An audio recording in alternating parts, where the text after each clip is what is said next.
फतेहपुर से खबर बताते चले, जहां पर भीषण सड़क हादसा हुआ और इस हादसे में 7 लोग जिंदा जल गए। जिसने भी इस हादसे की तस्वीरों को देखा उसकी रूह तक कांप गई, क्योंकि हादसे के बाद मची चीख पुकार ने सभी को दहशत में डाल दिया। देखिए रिपोर्ट।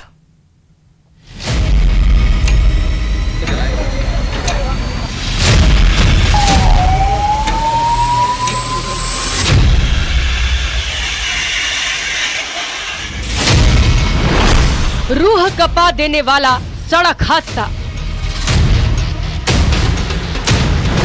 पहले टक्कर, फिर लगी भीषण आग।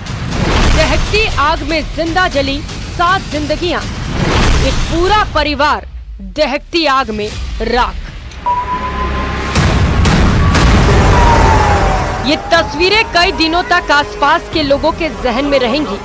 ये हादसे की सबसे खौफनाक तस्वीरें हैं। ये खौफ के कुछ मिनट है जिसने एक पूरे परिवार को ही खत्म कर दिया। हादसा इतना खतरनाक है कि कार में मौजूद कोई भी शख्स नहीं बच पाया। 7 लोग इस दहकती आग में जिंदा जल गए, जिसमें 2 मासूम बच्चे भी थे। लेकिन रफ्तार ने किसी को नहीं बख्शा। पति पत्नी, 2 बेटियां और दंपति की मां, यानी 5 लोगों का एक पूरा परिवार ही गाल के गाल में समा गया। इसके साथ ही एक मां और बेटा भी इस दहकती आग की भेंट चढ़ गए। 2:30 बजे आशीर्वाद पुलिया पे एक ट्रक के पीछे से सेंट्रा गाड़ी जो यूपी नंबरों की है वो पीछे से घुसते ही उसमें आग लग गई। उसमें जली हुई अवस्था में 6 डेड बॉडियां मिली हैं, जिनमें 2 बच्चे भी हैं।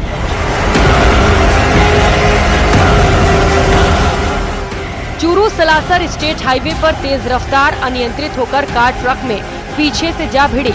हादसे के बाद कार में भीषण आग लग गई, जिसने ट्रक को भी चपेट में ले लिया। कार में गैस किट लगी हुई थी और ट्रक में मेडिकल कॉटन यानी कि रुई भरी हुई थी, जिसने आग को विकराल रूप में बदल दिया। और हादसे में मेरठ के रहने वाले नीलम गोयल, आशुतोष गोयल, मंजू बिंदल, हार्दिक बिंदल, स्वाति बिंदल, दीक्षा और दीक्षा की 4 साल की बहन, सभी 7 लोग जिंदा जल गए। हादसा आशीर्वाद पुलिया पर चढ़ते ही 200 मीटर पर हुआ।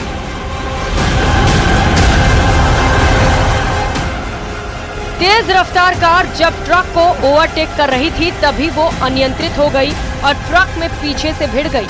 हादसा इतनी तेजी के साथ हुआ कि आसपास के लोगों को एक बड़े धमाके की तरह आवाज सुनाई दी। कार में बैठे लोगों ने तुरंत मदद की गुहार लगाई, लेकिन तभी गाड़ी के पीछे लगी गैस किट की टंकी में आग लग गई, जिसने पूरी कार को अपनी चपेट में ले लिया।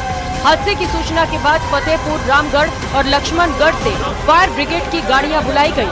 करीब आधे घंटे तक कार आग का गोला बनकर दहकती रही, जिसके बाद आग पर काबू पाया गया।